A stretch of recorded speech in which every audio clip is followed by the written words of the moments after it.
Bom dia, bem-vindos ao Apegando-se às Escrituras. Deixa eu aumentar aqui nosso visual. Vamos orar. Pai amado, Pai querido, Tu és bom o tempo todo. Obrigada, Senhor, porque esse apegando-se às Escrituras é Teu e Tu estás nele o tempo todo. Senhor, vem conosco, Senhor, vem nos conduzir nessa manhã, vem falar aos nossos corações, vem trazer empatia, Senhor, com o coração de Paulo, Senhor, terminando aquela terceira viagem, na ansiedade de chegar a Jerusalém, porque ele sabia que alguma coisa grande ia acontecer ali, mas era a tua vontade. Senhor, que Tu possas nos conduzir, Pai, a mergulhar na Tua palavra, para que possamos Te entender mais, entender como Tu chamas, como Tu operas, Senhor, como podemos cooperar contigo. Fala conosco essa manhã, em nome de Jesus. Amém. Amém. Bom dia, amados. Que bom estar aqui com vocês mais uma vez, uma coisa maravilhosa nesse apegando-se aqui. Vamos lembrar um pouco, né, do capítulo anterior. A gente está no meio da terceira viagem de Paulo, né? Aí, quando acabou o último capítulo, a gente estava no tumulto lá de Éfeso, e aí Paulo saiu dali de Éfeso e ele foi para Macedônia. Na região da Macedônia, ele visitou as igrejas, encorajando as igrejas, lembra que ele costumava fazer isso? E aí ele chegou à Grécia, e na Grécia ele ficou 3 meses, lembra que aquele lugar era de muito trabalho, né? Muitos ídolos, lembra? Enfim, aí quando ele estava pronto para embarcar de volta para a Síria, que era a base dele, os judeus fizeram uma conspiração contra Paulo, e por isso Paulo mudou de planos, ele decidiu voltar pela Macedônia, ele subiu de novo pela Macedônia, e ele foi acompanhado de vários discípulos, de várias igrejas diferentes. Aí eu botei aqui de parênteses, lembra da história das ofertas? Ele estava coletando ofertas para a igreja de Jerusalém. E aí, esses acompanhantes de Paulo, eles foram adiante de Paulo para encontrá-lo na cidade de Troade, né? Por causa da história da conspiração. É muito interessante tudo isso. Vai lá no capítulo anterior para você ver. E aí, na véspera de partir, Paulo ficou pregando até meia-noite, lá em Troade, isso aconteceu em Troade, e aí o que aconteceu? Ele ficou pregando até meia-noite, e meia-noite, assim, estava um povo cansado ali, e tinha um rapaz, um jovem chamado Eutico, que estava sentado numa janela, possivelmente lutando contra o sono, né? E aí ele foi vencido pelo sono, caiu do terceiro andar, morreu. Aí o que aconteceu? Paulo desceu da plataforma onde ele estava pregando, inclinou-se sobre o rapaz, abraçou o rapaz e o rapaz ressuscitou. Paulo tomou um lanchinho e voltou a falar, continuou falando até o amanhecer. E o rapaz foi embora com a família depois, né? E ali de Troade, Paulo viajou até Mileto, uma cidade próxima de Éfeso. Ele não foi a Éfeso para não se demorar, porque ele tinha pressa de chegar em Jerusalém. E aí ele mandou chamar os presbíteros, os anciãos, aqueles que eram mais maduros na fé, líderes que conduziam as pessoas, a igreja de Éfeso, e aí deu muito conselho, lindo, lindo capítulo 20, né? Para pastores, eu amo aquele coisa, e para quem se importa, quem quer ser um líder, onde está? Ali está o conselho de como você faz isso, né? Cuidado com a igreja. Enfim, Paulo sempre, né, apontando para Cristo, se despediu deles, coisa linda. E agora vamos começar o capítulo 21.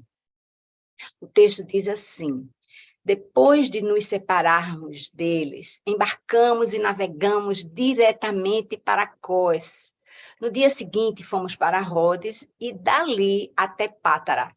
Encontrando um navio que ia fazer a travessia para a Fenícia, embarcamos nele e partimos. Depois de avistarmos Chipre e seguirmos rumo sul, navegamos para a Síria. desembarcamos em Tiro, onde o nosso navio deveria deixar sua carga. Encontrando os discípulos dali, ficamos com eles 7 dias. Eles, pelo Espírito, recomendavam a Paulo que não fosse a Jerusalém. Então, aqui tem toda uma trajetória, né, da viagem de volta de Paulo. A gente vai olhar para isso no mapa daqui a pouco, mas eu queria ainda chamar a atenção para alguns pontos aqui nesses versículos, né? O início tem assim, depois de nos separarmos dele. Eu queria falar um pouco a respeito desse termo, né? Nos separarmos. Porque, assim, a gente sempre pensa em despedida, né? Que essa separação é uma despedida, um tchau, mas eles sabiam que não iam mais ver Paulo. Então, eles tinham esse vínculo, né? Paulo tinha passado 3 anos ali naquela região, e aí o que acontece? Paulo tinha um apego àquelas pessoas, né? Criou-se um vínculo grande de pai para filhos, e ele estava saindo dali daquele lugar, né? Pela última vez. E aí houve um separar, né? Como um parto, como alguma coisa, né? Que quebra uma liga, né? Humana, né? No mundo material. E essa palavra separação bem forte sobre isso, né? E aí, mais para frente, essa igreja, né, que Paulo, que é falado aqui sobre, desembarcamos em Tiro, na cidade de Tiro. Quando essa cidade é alcançada, lembra, Tiro já está no continente, ele vai passando por uma série de ilhotas ali, né, entre Troade e Tiro, e aí o que acontece? Ele agora está no continente, e o texto ele não fala sobre como a igreja foi plantada em Tiro, mas havia discípulos ali, e eles ficaram com eles 7 dias, né? Isso aqui, minha gente, é uma prova de que Atos, o livro de Atos, ele não cobre tudo o que foi feito ali para o estabelecimento da igreja primitiva. Muita coisa aconteceu que não está narrada aqui nas notas, né, nesse registro de Lucas. A gente precisa entender isso. Aconteceu muito mais coisa, foi muito mais trabalho, muito mais sofrimento, né? Muito mais orientação do Espírito Santo de Deus, né? Foi um momento de muita intensidade para a igreja do Senhor. Amém? E aí, eu quero falar sobre isso aqui, que vai permear essa viagem de volta de Paulo, né? Paulo indo para Jerusalém. Aí, aqui diz assim, eles, né, essas pessoas que estavam ali em Tiro, né, esses discípulos, pelo Espírito, recomendavam a Paulo que não fosse a Jerusalém. E eu queria, agora nesse início, chamar a atenção a vocês. A gente vem falando sobre o mover do Espírito Santo na vida dos cristãos. E ele fala conosco. E uma coisa que a gente entende é que o Espírito muitas vezes nos revela coisas que não estão claras na nossa vida, até coisas que vão acontecer, para a gente preparar, para a gente orar a respeito disso, para a gente escolher se vai fazer ou não, porque a gente também pode mudar, né? Olha, se você não fizer a coisa direitinho, pode se dar mal, então a gente pode fazer melhores escolhas. O Espírito Santo de Deus, ele está sempre nos ajudando, nos orientando. E aí, o que acontece? Algumas vezes a gente pega essa revelação do Espírito Santo e a gente faz o que a gente chama de uma interpretação incorreta. Ou seja, por que o Espírito Santo está nos avisando sobre isso, né? E aqui o texto diz assim, eles, aqueles discípulos, pelo Espírito, recomendavam a Paulo que não fosse a Jerusalém. Mas esse certamente não era o objetivo, né, dessa revelação do Espírito, que Paulo não fosse a Jerusalém. Isso parecia mais realmente uma aplicação errada da profecia de que Paulo teria sofrimentos e prisões, o que ele já sabia, né? Eu notei aqui, se lembra da história de Ágapo, aquele a gente vai ver que Paulo recebeu essa informação várias e várias vezes sobre o sofrimento. Ele tinha que se preparar, porque não ia ser fácil, não ia ser bom, né? Então, ele não podia estar esperando momentos felizes, né? De visitar uma igreja que ele já tinha visitado antes. 4 vezes ele tinha ido antes, era a 5ª vez que ele estava indo lá. Mas Paulo estava convencido de que a ida dele para Jerusalém era um direcionamento do Espírito Santo. Ir e não ir, né? E aí a interpretação de uma profecia, minha gente, ela deve fazer sentido para quem está recebendo, porque o Espírito testifica conosco. Por isso que a gente tem que desenvolver uma intimidade com isso, para a gente não ser levado por ouvidos, porque às vezes até o irmãozinho, a irmãzinha da igreja, com toda boa vontade, fica apontando a gente na direção errada. Então a gente precisa julgar as profecias, assim, fulano disse isso, então é assim, né, Paulo? Tinha essa história de sofrimento, eu estava pensando até que era para ir mesmo para Jerusalém, mas eu acho que agora não vou não, porque fulano disse que não era para eu ir. Então, a gente precisa ir buscar do Espírito Santo aquilo que ele testifica ao nosso coração. Agora, cuidado para não ser você o enganado na interpretação, tá? Então, como eu tinha prometido, aqui está o mapinha da viagem. Lembra que quando Paulo voltou da 2ª viagem, ele veio daqui, da região da Acaia, e foi por mar direto para Éfeso e desceu. Aí você vê que dessa vez ele estava planejando fazer isso, mas aí teve aquela história da conspiração. Então, ao invés de partir aqui da região da Acaia, né, onde tinha a igreja de Corinto e tal, ele subiu de volta para Macedônia e atravessou o Mar Egeu lá por cima. Lembra que ele foi se encontrar com os mensageiros das igrejas, né, os representantes da igreja na cidade de Troa, de Aquile, atravessou lá por cima. E aí a gente viu a história do tempo, né, o tempo que ele levou para vir aqui por cima, a distância, né, dessa navegação. A coisa mais importante é que ele não foi junto com aqueles peregrinos que estariam indo para a festa, né, lá em Jerusalém, tá? Enfim. Aí a gente viu que ele foi descendo, né? Aqui, na última vez, a gente disse que ele tinha parado em Mileto e tinha mandado chamar aqueles anciãos de Éfeso, né?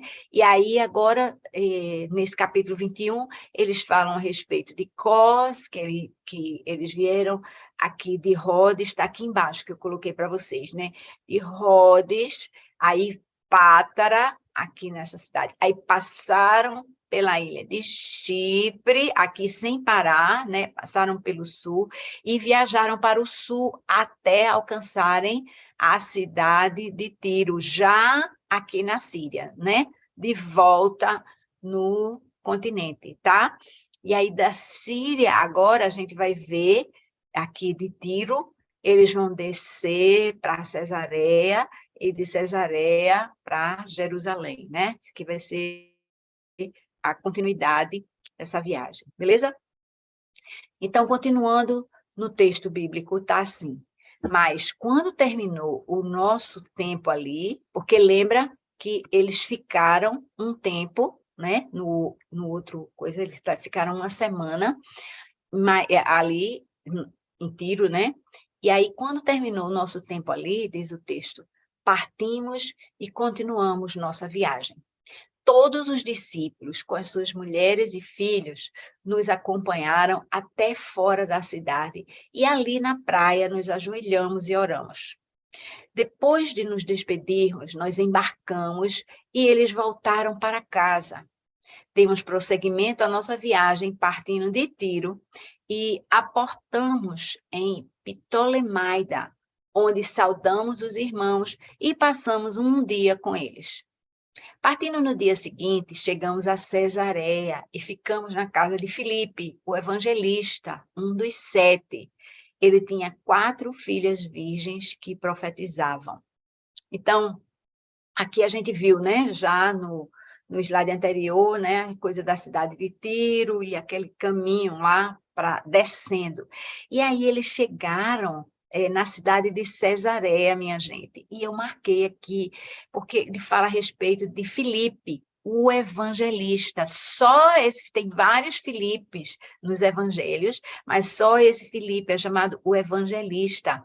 Aí eu quero, assim, resgatar para vocês, não sei se vocês estão lembrados disso, se viram esse capítulo, né, que nós estudamos, essa história de Filipe está mais ou menos em Atos, capítulo 8, versículos 5 a 40. São muitos versículos. Por quê? Porque é uma história cheia de episódios diferentes, né? Filipe evangelizou em Samaria, onde houve muita demonstração de poder pelo Espírito Santo. Depois, ele foi conduzido à estrada de Jerusalém a Gaza. Era um trecho, assim, que não havia ninguém lá, mas o Espírito Santo orientou Filipe para ir para lá. Ele foi lá e ele encontrou o eunuco etíope. Lembra que ele estava na carruagem, estava lendo o texto bíblico, disse, mas não estou entendendo nada. Aquele senhor, ele perguntou, você está entendendo o que lê? Não estou entendendo nada, não tem que me explique, né? E aí, Filipe não somente ensinou a palavra, como batizou o eunuco, né? E depois Filipe foi arrebatado, eu amo essa história, foi arrebatado para a cidade de Azoto, tá? E aí eu resgatei para a gente aqui o versículo 40, né, de Atos 8, que diz, Filipe, porém, apareceu em Azoto e indo para Cesareia, porque é uma distância de Azoto para Cesareia, viu? Ele pregava o evangelho em todas as cidades pelas quais passava. Esse é o evangelista, né? E ainda tem outra frasezinha aqui, curtinha, que diz 2 porque antes de tudo isso, você pode encontrar lá em Atos 6:5, Filipe foi 2 que foram escolhidos para servir à mesa das viúvas gregas. Nós não vamos passar mais tempo falando aqui, mas a história de Filipe, ela é contada com muito detalhe, né, na palavra, um exemplo de um servidor, um servo, né, serviu as mesas, embora que o chamado dele era para evangelismo, você vê, né? Enfim, vamos em frente. Passando, ai, quero descer aqui.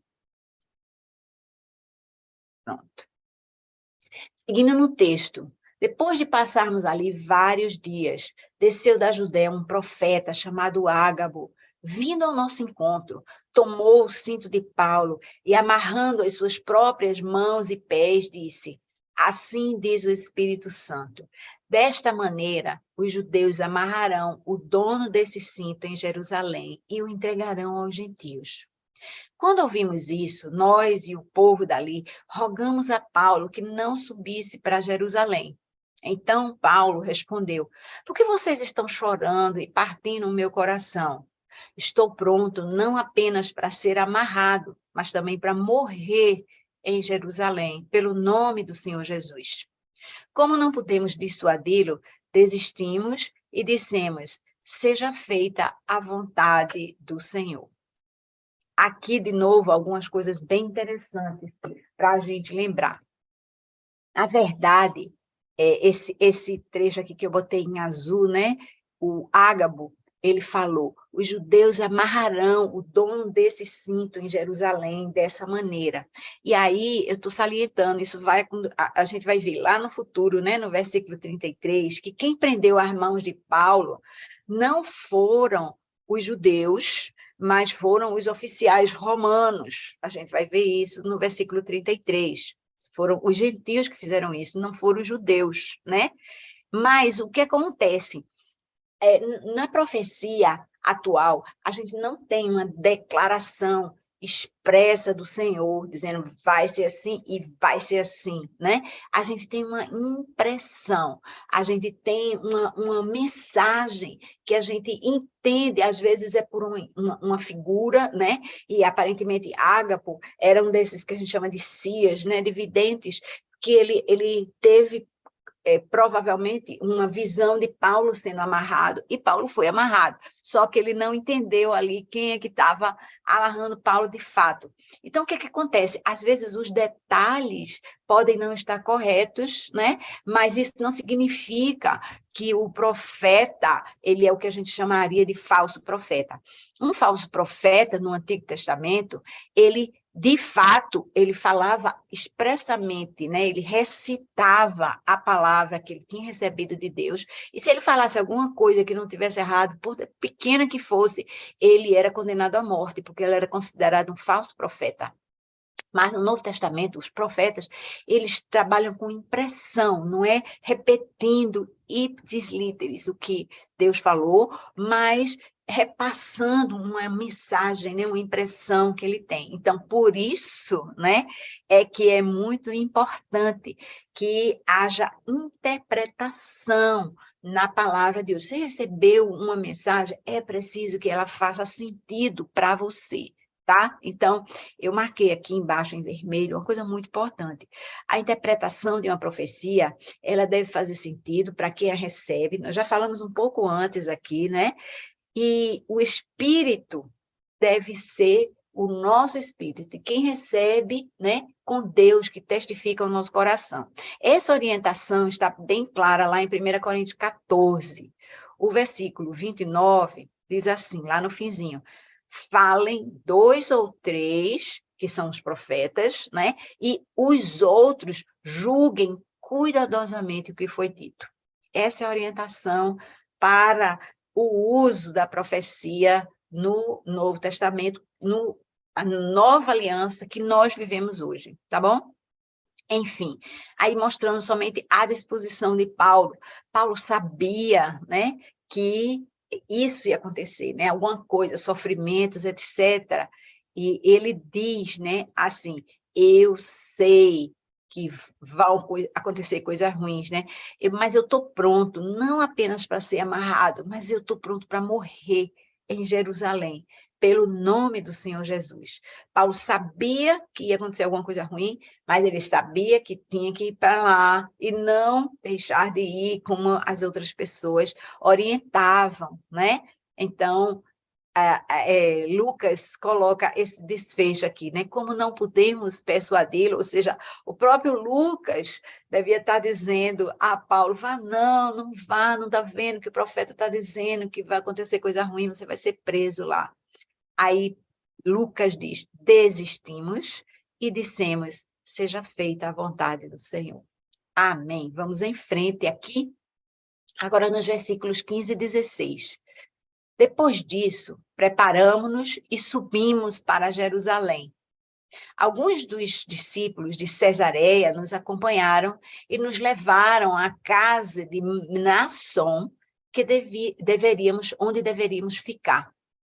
Ele era natural de Chipre e um dos primeiros discípulos.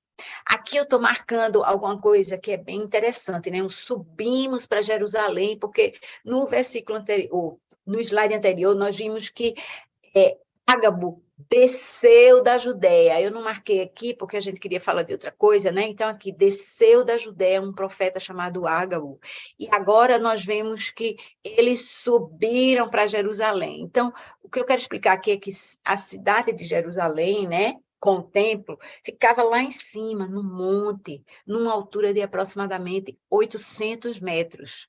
Daí se usar sempre o termo subir, para alguém que estava se dirigindo a Jerusalém, e descer para alguém que estava vindo, voltando de Jerusalém, né? Porque estava lá em cima, qualquer direção que você fosse, para ir para Jerusalém você subia, e para sair de Jerusalém você descia. Não tem nada a ver com norte, sul, leste, oeste, tem a ver com altitude, tá?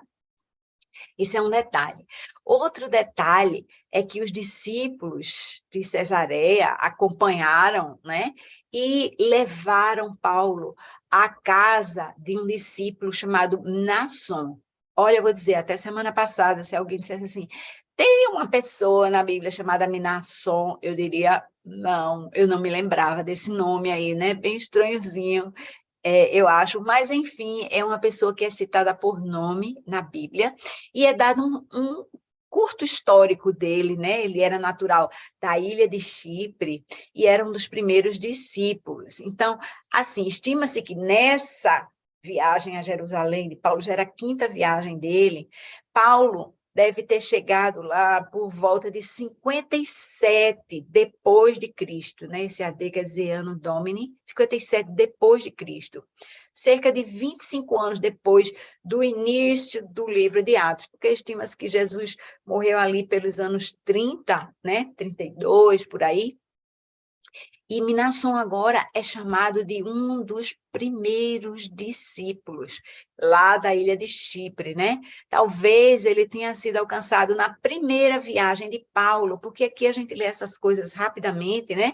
E aí de uma semana para outra, de repente a gente passa da segunda viagem para a terceira viagem, mas lembra que Paulo foi ficando anos, né? Na cidade, ficou 18 meses lá em Corinto, depois ele passou de 2 a 3 anos, com certeza mais de 2 anos para frente aqui em Éfeso. Então, a gente precisa entender que muito tempo se passou aí, e aí o que acontece, né? Agora, quando ele fez a primeira viagem, né? Lembra que ele atravessou a ilha de Chipre, se você não lembra, está lá em Atos 13, Chipre é citada no versículo 6. Aí, então já se passaram vários anos, e aí esse discípulo, né, natural de Chipre, ele era chamado já de um dos primeiros ali, né, discípulos. Enfim, só comentário breve aqui. Continuando no versículo 17. Quando chegamos em Jerusalém, os irmãos o receberam com alegria. No dia seguinte, Paulo foi conosco encontrar-se com Tiago e todos os presbíteros estavam presentes. Paulo os saudou e relatou minuciosamente o que Deus havia feito entre os gentios por meio do seu ministério. Ouvindo isso, eles louvaram a Deus. Olha, eu vou dizer, Paulo foi recebido, Paulo não era dali, Paulo, ele ia, visitava ocasionalmente, né, aquela cidade de Jerusalém, né, mas o nome dele era conhecido e respeitado, né, então Lucas está dizendo, quando a gente chegou em Jerusalém, os irmãos o receberam com alegria, tá vendo aqui, com uma coisa assim, eles honraram a vida de Paulo ali como líder. Então, não somente estava Tiago, que a gente entende que era o líder da igreja naquela ocasião, primeiro foi Pedro, e depois Tiago, que era mais novo, né, foi assumindo essa liderança, liderou lá o concílio e tal. E a palavra diz, e todos os presbíteros, todos os anciãos, todos aqueles que estavam ali há muito tempo, né, como diz o pastor Jason, todos os sábios da igreja, aqueles que tinham uma longa caminhada com o Senhor e tinham posições de liderança ali, eles estavam presentes, né? E aí, uma coisa bem interessante, Paulo faz o que ele sempre faz, encoraja a igreja.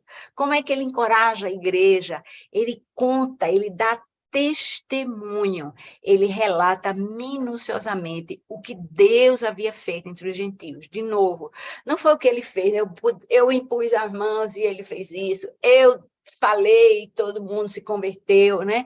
Não é o mover de Paulo, é o mover de Deus através de Paulo, né? Como podia ser através de mim e de você. A gente precisa realmente apontar para Cristo, né?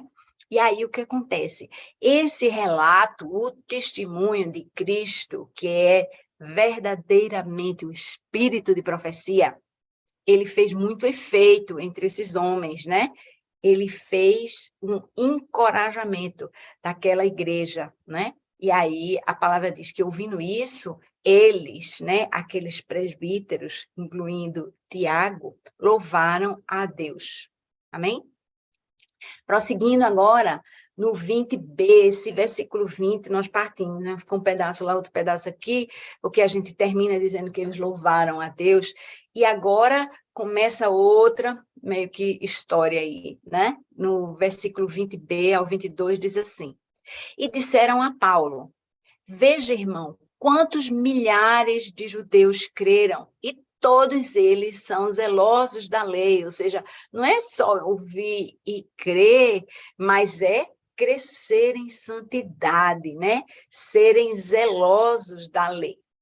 Eles foram informados de que você ensina todos os judeus que vivem entre os gentios a se afastarem de Moisés, dizendo-lhes que não circuncidem seus filhos, nem vivam de acordo com os nossos costumes. Que faremos? Certamente eles saberão que você chegou. Olha o drama agora, veja. Paulo estava falando daquilo que Deus tinha feito no meio dos gentios, e agora eles estavam chegando em Jerusalém. Então, a igreja de Jerusalém, ela era composta por judeus que se converteram ao evangelho. E eles estavam cercados de judeus que não se converteram ao evangelho. E o que acontece? Havia ali muita mentira, né? Eles tinham notícias erradas, e aí o que eles disseram? Olha, eles, aqueles judeus, né, foram informados de que você, Paulo, ensina todos os judeus que vivem entre os gentios a se afastarem de Moisés. Isso era uma calúnia. Moisés não fazia isso. Na verdade, eu quero lembrar a vocês que os judeus que não eram convertidos de Jerusalém, eles estavam tendo o mesmo comportamento dos não convertidos de outras cidades. O que era isso? Lançar acusações falsas contra Paulo. Isso é um problema sério, porque às vezes a gente quer defender Deus, só que a gente defende Deus com calúnia, dizendo que as pessoas fizeram o que elas não fizeram, né? Ele fez isso, aquilo outro, às vezes com violência, às vezes quase sempre com falta de amor, né? Então, a gente precisa ver que, quando a gente começa a usar as armas do inimigo, a gente está lutando do lado de lá. É muito interessante isso, porque a gente faz e não percebe. A gente pensa que está defendendo Cristo, mas a gente não está. Então, para com isso. Para de lançar calúnia, de dizer o que a pessoa fez, o que a pessoa não fez.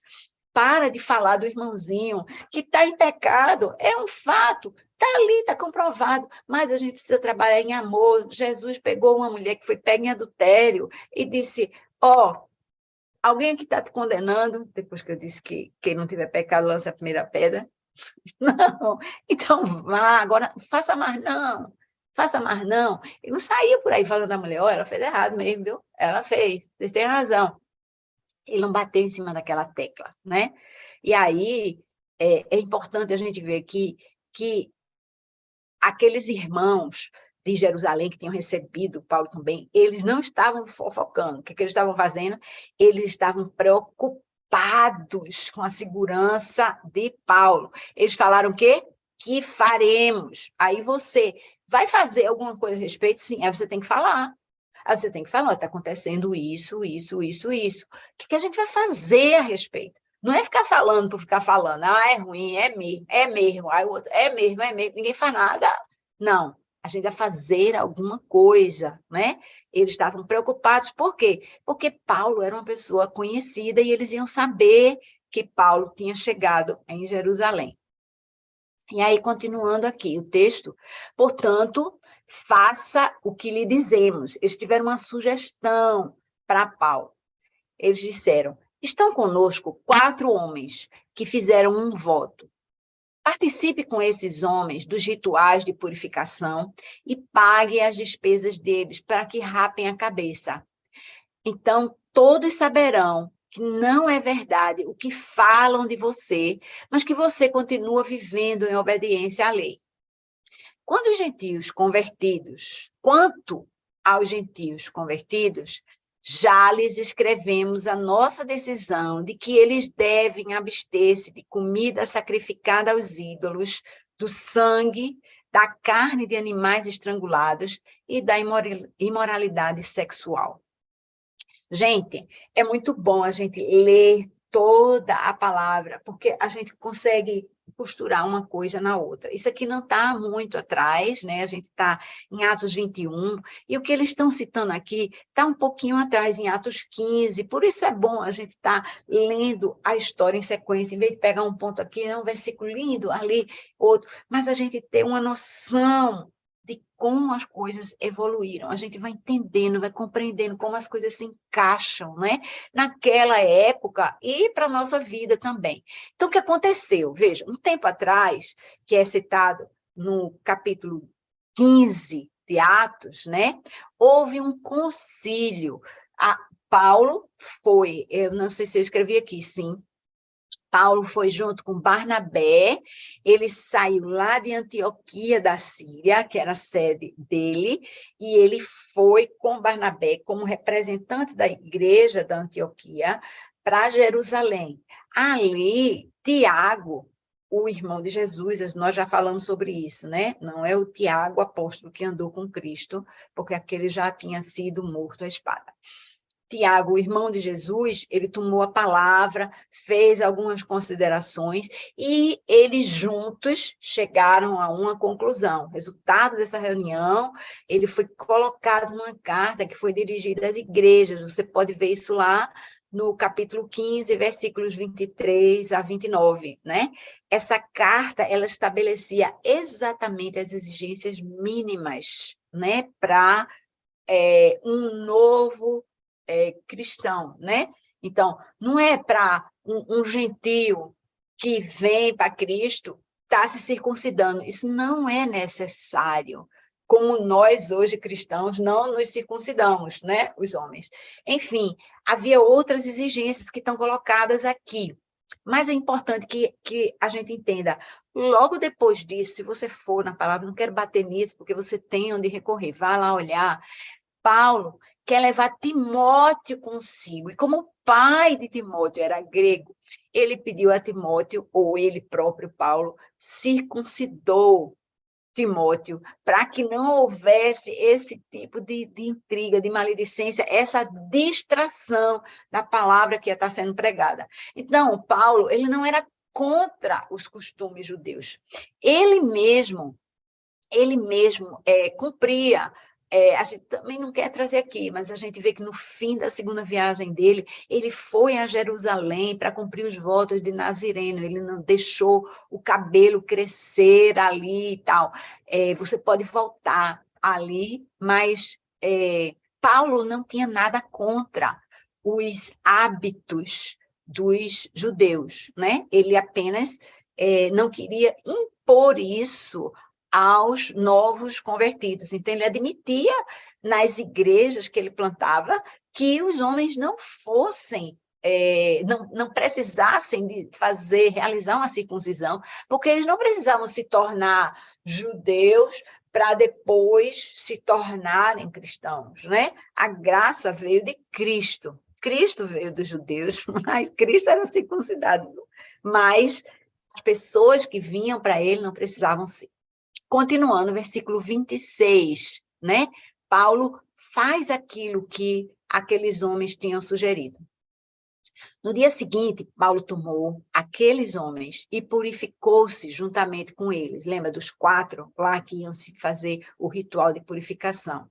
Depois foi ao templo para declarar o prazo do cumprimento dos dias da purificação e da oferta que seria feita individualmente em favor deles. Paulo acatou a sugestão dos irmãos. Ele passou pelo processo de purificação dos judeus para mostrar que ele não rejeitava as práticas da lei cerimonial judaica, minha gente. Então, isso aqui é só para testificar de que Paulo estava sendo vítima, como Jesus foi, né? De falsas acusações. Eles precisavam prender Paulo, eles queriam prender, como já foi profetizado antes, e eles estavam lançando mão de falsas acusações para conseguirem isso, né? Continuando aqui, quando já estavam para terminar os 7 dias do ritual de purificação, alguns judeus da província da Ásia, estou salientando aqui, lembra a província da Ásia, lá onde estava a igreja de Éfeso, a cidade de Éfeso, vendo Paulo no templo, agitaram toda a multidão e o agarraram, gritando: israelitas, ajudem-nos! Este é o homem que ensina a a todos em toda parte, contra o nosso povo, contra a nossa lei e contra este lugar. Além disso, ele fez entrar gregos no templo e profanou esse santo lugar. Anteriormente, eles haviam visto o Efésio Trófimo na cidade com Paulo e julgaram que Paulo o tinha introduzido no templo. Toda a cidade ficou alvoroçada e juntou-se uma multidão. Agarrando Paulo, arrastaram-no para fora do templo e imediatamente as portas foram fechadas. Olha a confusão. Primeiro, eles falaram aqui, né? O texto fala de judeus da província da Ásia. Eles iniciaram a agitação e usando de calúnias. E eu coloquei aqui entre parênteses o oposto de pacificadores. De novo, minha gente, a gente quer defender Cristo, né? Defender Deus, defender a lei, como esses homens queriam. Eles estavam usando de calúnias e eles estavam criando conflito, agitação, ou seja, eles eram o oposto de pacificadores, que era o que Jesus tinha pregado, né? Bem-aventurados os pacificadores, porque serão chamados filhos de Deus. Olha, eu vou dizer uma coisa, viu? A gente lança a mão de muita coisa do maligno para defender supostamente Deus. Deus não precisa de defesa, para começar, mas muito menos, ele realmente rejeita alguma coisa errada em nome da defesa, tá? Não vamos lançar a mão de calúnias, não vamos criar confusão, né? E aí, o que acontece? Às vezes, a partição, né, divisão entre os irmãos, e é preciso que a gente se inteire de como o Espírito quer mover, né? Quer se mover e através de nós. Observe que ele fala, né? Esses judeus da província da Ásia. Este é o homem que ensina a todos em toda parte, contra o nosso povo, contra a nossa lei, contra esse lugar, né? Eu queria chamar a atenção de vocês que essas são as mesmas acusações que foram feitas a Estevão. Lembra do episódio de Estevão, lá em Atos 6:13? Estevão, que foi o primeiro mártir da igreja de Jesus Cristo, né? Ele foi acusado dessas mesmas coisas, você pode ir lá conferir. E naquela época, Paulo era uma autoridade judaica, ele estava ali presente, né, presidindo a acusação a Estevão. E é engraçado, não é engraçado, né? É que Deus colocou Paulo nessa mesma situação, agora acusado, né? Ele passou de acusador a acusado, e é acusado de coisas injustas, né, falsas, e da mesma forma que Estevão fez um discurso ali ao ser apedrejado, Pedro faz um discurso aqui também. Paulo estava na iminência de ser apedrejado, embora que ele não foi, a gente sabe disso. Já vou dar um spoiler aqui, né, que ainda tem muita água para rolar na vida de Paulo, mas ele se viu, ele vivenciou a situação de Estevão, né? Imagino o que estava passando na cabeça dele, porque lembra que as pessoas que apedrejaram Estevão colocaram suas mantas aos pés de Paulo, né? Estava ali. Enfim, tem essa acusação aqui, né? De que Paulo havia feito gregos entrarem no templo, assim, profanando aquele santo lugar. O templo, ele tinha um pátio que era chamado Pátio dos Gentios. Até ali, todas as pessoas podiam entrar. Mas dali para frente, havia placas que diziam, não é permitido entrar aqui. E ali, o que acontecia? Os romanos obedeciam aquilo, respeitavam aquilo, né? Eles não entravam ali, mesmo sendo autoridade, né? Eles não entravam naquele lugar. Enfim, eles acusaram, né, Paulo, porque viram Paulo com um grego, com o Efésio, né, Trófimo, eles viram Paulo andando na cidade, eles supuseram, né, que Paulo tinha levado Trófimo para o templo, de novo, né, sem verdade. Continuando no texto. Tentando eles matá-lo, chegaram notícias ao comandante das tropas romanas de que toda a cidade de Jerusalém estava em tumulto. Ele reuniu imediatamente alguns oficiais e soldados e com eles correu para o meio da multidão. Quando viram o comandante e os seus soldados, pararam de espancar Paulo. O comandante chegou, prendeu e ordenou que ele fosse amarrado com 2 correntes. Então perguntou quem era ele e o que tinha feito. Alguns da multidão gritavam uma coisa, outros gritavam outra, não conseguindo saber ao certo o que havia acontecido. Por causa do tumulto, o comandante ordenou que Paulo fosse levado para a fortaleza. Quando Paulo chegou às escadas, a violência do povo era tão grande que ele precisou ser carregado pelos soldados. A multidão que o seguia continuava gritando: acaba com ele. Observem, né? Eu marquei aqui um detalhe em azul, né? Que o comandante romano, ou seja, um gentio, prendeu Paulo e ordenou que ele fosse amarrado com 2 correntes. Então, ele foi amarrado com 2 correntes, significa que ele foi preso a alguém. Paulo foi preso a alguma pessoa para não fugir, porque estava ali aquele tumulto, de repente ele podia se perder no meio da multidão. Então, Paulo foi amarrado com 2 correntes, significando que ele foi amarrado a algum soldado romano, né? E o que aconteceu? Essa amarração ela foi feita por um gentio, não por um judeu, né? Voltando à história da profecia que a gente viu de Ágabo um pouco atrás, né? Alguns slides atrás.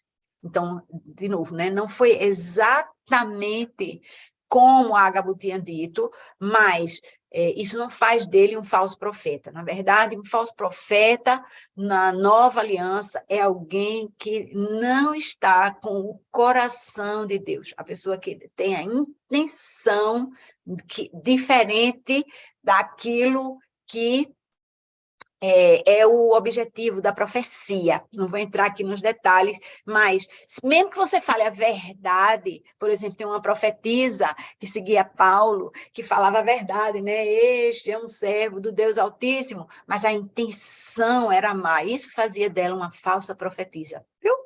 É o coração, não é o que você fala, é o coração.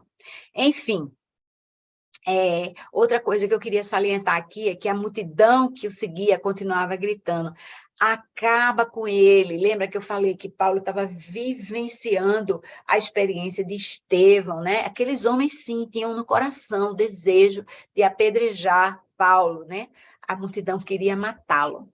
Continuando aqui rapidinho, quase terminando, quando os soldados estavam para introduzir Paulo na fortaleza, ele perguntou ao comandante: posso dizer-te algo? Você fala grego? Perguntou o comandante. Não é você o egípcio que iniciou uma revolta e há algum tempo levou 4.000 assassinos para o deserto? Paulo respondeu: sou judeu, cidadão de Tarso, cidade importante da Cilícia. Permite-me falar ao povo.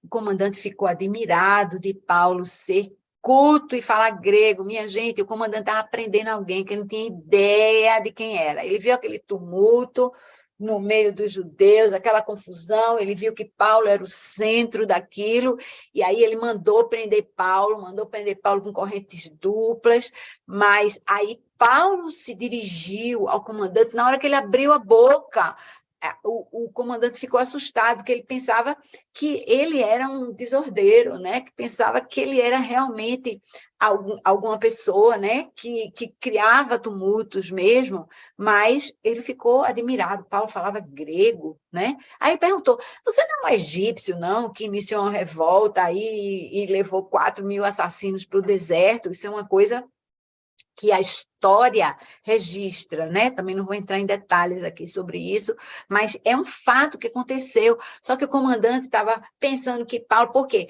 Porque houve uma confusão com esse tal líder egípcio e o líder fugiu. E agora ele mandou prender Paulo com essa corrente dupla, porque ele achava que Paulo era o tal líder desses 4.000 assassinos que tinha fugido, né, de prisão anteriormente, tá? Então, o comandante estava vivendo lá a história dele e Paulo chegou ali, ele botou Paulo no lugar do líder que tinha desaparecido, né? E aí, o que acontece? Paulo, ele se identificou como cidadão de Tarso, da cidade de Tarso, e ele aproveita a ocasião para pegar a palavra. Nosso último slide aqui, né? Versículo 40. Tendo recebido permissão do comandante, Paulo levantou-se na escadaria e fez sinal à multidão. Quando todos ficaram em silêncio, dirigiu-se a eles em aramaico. E eu estou dizendo a vocês, esse é sim o último versículo desse capítulo. Ele termina com 2 pontos, porque Paulo vai se dirigir em aramaico, ele vai falar alguma coisa, ele vai fazer um discurso que vai estar no capítulo 22, né? Então, não percam a próxima edição. Mas, só parando aqui, esse comandante, ele tinha, como eu disse, né? Lá no slide anterior, prendido Paulo com 2 correntes, como estava lá no versículo 33, porque ele pensava que Paulo era esse encrenqueiro aí que a gente tinha falado, né? Anteriormente, né? Mas ele deu sim permissão a Paulo para falar à multidão, provavelmente porque ele queria que Paulo fosse aquietar aquela aglomeração, né? Acabar, né? Ele pediu silêncio ali. Paulo conseguiu sim que as pessoas ficassem em silêncio para ouvi-lo, e ele começou agora, note que Paulo falou em grego com o comandante para estabelecer, né? Quem ele era cidadão, como a gente sabe, romano, mas agora ele se dirige ao povo em aramaico. Aramaico, lembra, é a língua que era vigente no meio desse povo depois que eles voltaram do cativeiro da Babilônia. Eles aprenderam o aramaico, eles perderam a língua, porque eles passaram várias gerações ali. Eles passaram 400 anos ali. Eles perderam a língua deles e eles agora falavam aramaico. Essa era a língua de Jesus. E Paulo falou em aramaico, se identificando com eles, né?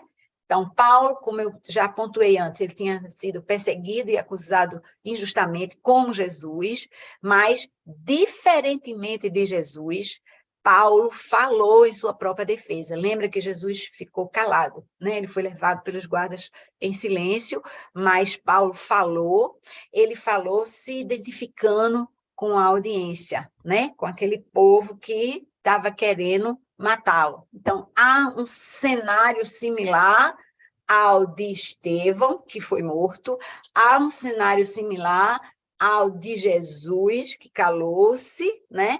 E Paulo agora ele vai se colocar. Nós vamos ver isso na próxima semana. Amém? Vamos lá para compartilhar aqui. Bom dia. Que bom estarmos aqui juntos mais uma vez. Lindo isso, né? Paulo sabendo que vai sofrer, mas disposto a enfrentar o que ele tiver que enfrentar por Jesus, né? Quem quer comentar alguma coisa aí? Kátia, deixa eu falar logo rapidinho, aí bom dia a todos. Oi. Já que você falou um pouquinho do que eu ia falar, né? Eu fiquei impressionada, assim, com esse versículo 13, porque é um versículo que a gente escuta, eu já tinha escutado, mas quando você entende o contexto todo, né, do que você está falando, aí você consegue perceber melhor, porque ele diz assim: por que vocês estão chorando e partindo o meu coração? Estou pronto não apenas para ser amarrado, mas também para morrer em Jerusalém, né? Pelo nome do Senhor Jesus. E aí eu fico pensando assim, nessa questão de que Paulo, ele, né, dentro desse contexto, a gente vê ele saindo de perseguição numa cidade, de prisão, aí vai para outra, é muito sofrimento e tudo. E ele diz essa frase, e trazendo assim para a nossa vida: poxa, até que ponto eu estou disposta a morrer por Cristo? Até onde vai o meu amor por Jesus? Porque às vezes um comentário de alguém na igreja, às vezes uma coisa que não me agrada, eu pulo fora, eu me irrito, né? Eu fico assim, então me chamou, assim, saltou aos meus olhos hoje isso, sabe? Estou pronto não só para ser amarrado, mas para morrer. Eu fiquei, meu Deus. E assim, Kátia, o que me chama muita atenção é essa disposição de Paulo, sabendo que ia sofrer tudo isso. Você não vê Paulo dizendo: Deus, deixa eu ficar aqui um pouquinho, Deus, ai, Deus, será que é isso mesmo? Assim, ele só vai, né? Ele só se lança, assim, ele só vai. E, como você diz, por mais que aconteçam coisas ruins com ele, quando espreme Paulo, só sai encorajamento para a igreja. Isso é algo tremendo, assim, para mim, sabe? Você numa situação dessa, de perseguição, de sofrimento, onde você poderia murmurar, reclamar, chutar o pau da barraca, eles ficam encorajando os outros. Meu Deus do céu, assim, eu... Tome, não. Jesus tinha dito, né? Se lembra, Jesus disse: ele vai aprender o quanto vale sofrer pelo meu nome. Eu não esqueço dessa palavra. Isso é um chamado de Paulo para a gente ser exemplo também, para ele ser exemplo para a gente, né? Você tem toda a razão. Para ele ser exemplo para a gente, porque eu canso de dizer isso para mim mesma, assim, o nosso evangelho é muito leve, o nosso evangelho é muito trivial. E o que acontece é que o nosso evangelho, ele não surte tanto efeito na nossa vida, porque ele é muito, muito grátis, sabe? Grátis. Assim, quando você ganha um negócio, você não dá aquele valor se você tivesse suado por isso.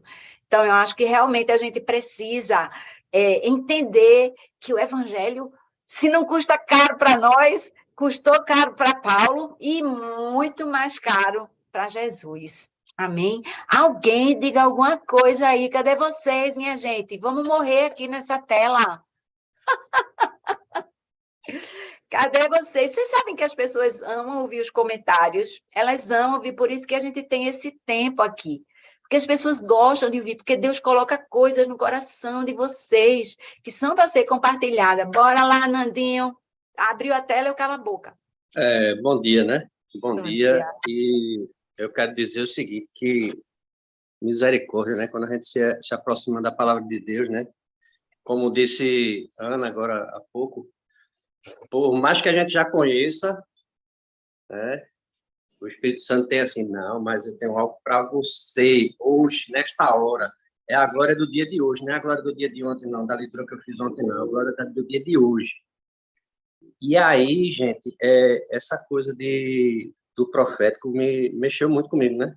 A minha audiência aí com relação a isso, porque a gente tem que ter muito cuidado, né? Paulo, né, a gente não tem dúvida o quanto ele estava em intimidade com o Senhor, mas ele pedia a confirmação, né? Disse: olha, tá aqui, mas vamos confirmar, né? Para que eu não seja sabotado por mim mesmo, né? Então, isso é um exercício que é um exercício de humildade, acima de tudo, né? Então, esse é o meu destaque para essa manhã. E graças a Deus por esse momento aqui que a gente tem. Amém. Bom dia a todos. Bom dia. É muito importante isso, né? A gente está em conexão. Não é como a gente falar da importância da gente estar em conexão com o Espírito Santo de Deus, porque ele quer sim falar conosco, mas os ruídos são constantes, né? E o ruído ele vem de fora das pessoas e ele vem de dentro, a minha vontade, né? O que eu estou vendo, a minha limitação. Então é muito importante, sim, que a gente tenha reflexão, né, sobre isso, sensibilidade ao Espírito. Bora mais, gente, bora mais. Tenho certeza que tem mais aí para nós, do coração de Deus, não é nem do seu. Quero incomodar você aí. Tchu, tchu, tchu. Bora, vamos lá.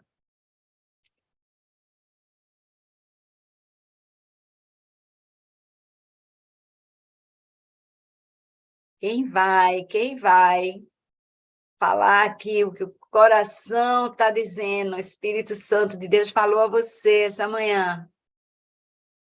Compartilha com a gente. Eu não sei o que acontece. Será que se a gente tivesse ao vivo era esse silêncio mesmo? Acho que a gente ia falar Vamos mais. falar aí, gente.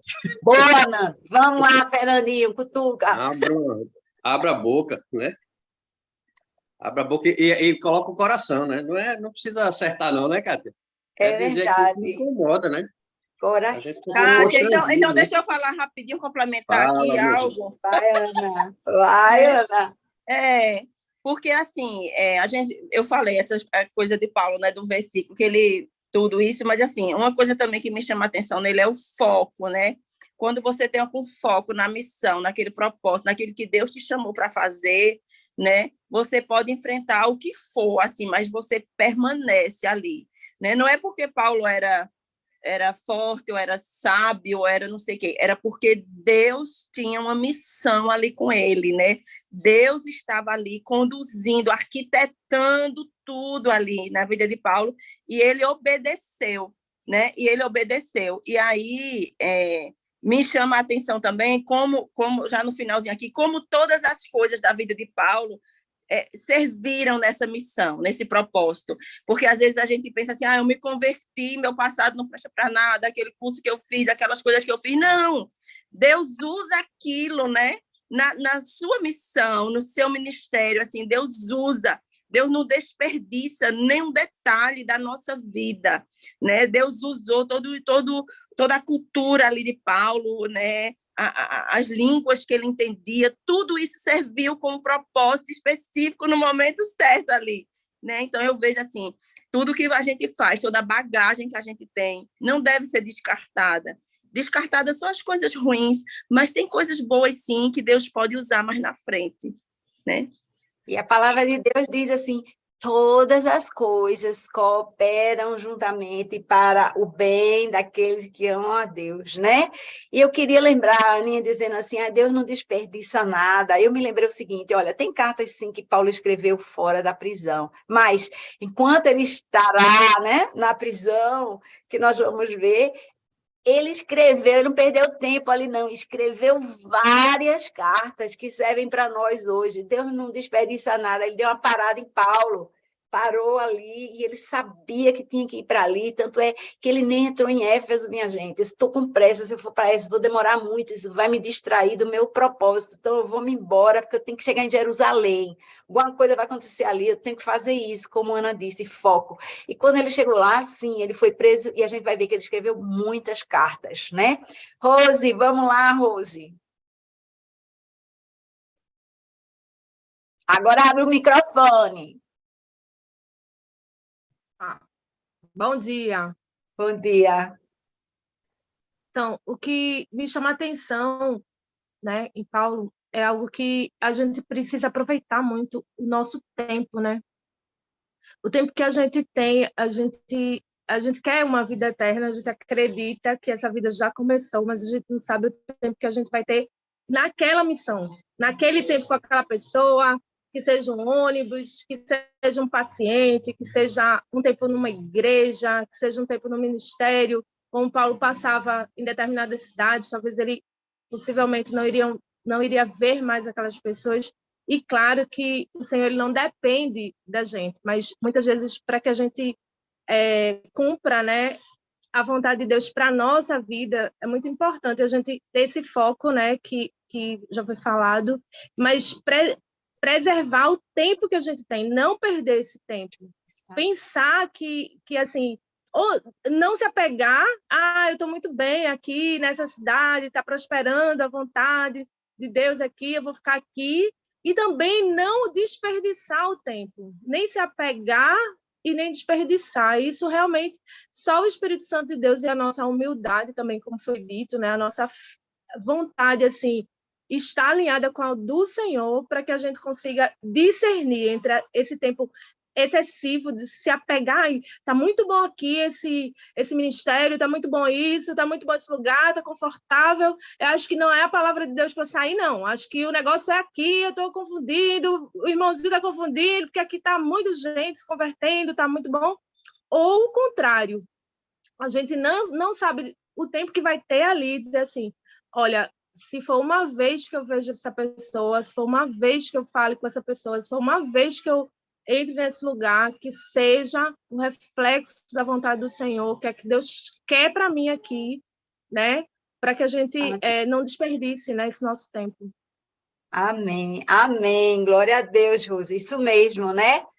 O tempo urge, a gente realmente precisa valorizar esse presente de Deus, né? Que é cada minuto da nossa vida.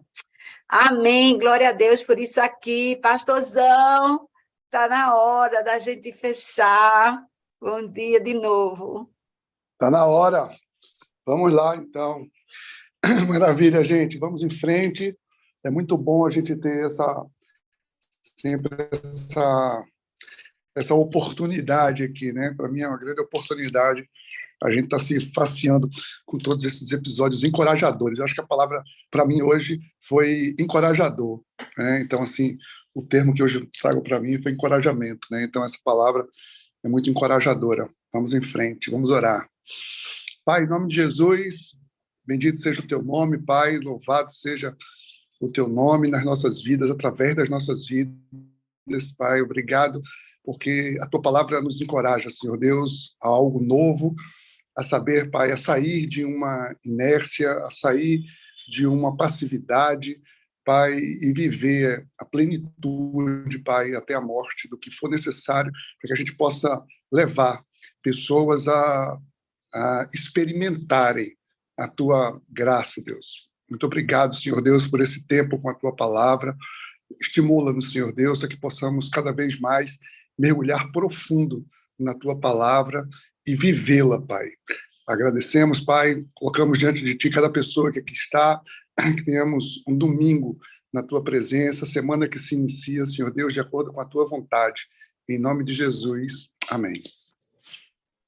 Amém. Bom domingo. Amém, gente. Deus abençoe aí, viu? Todo mundo. Nos encontraremos em breve nas nossas celebrações. Amém. 17. Amém. Bom domingo. Bom domingo para todos. Kátia está no mudo. Bom domingo para todo mundo. Até já. Beijo.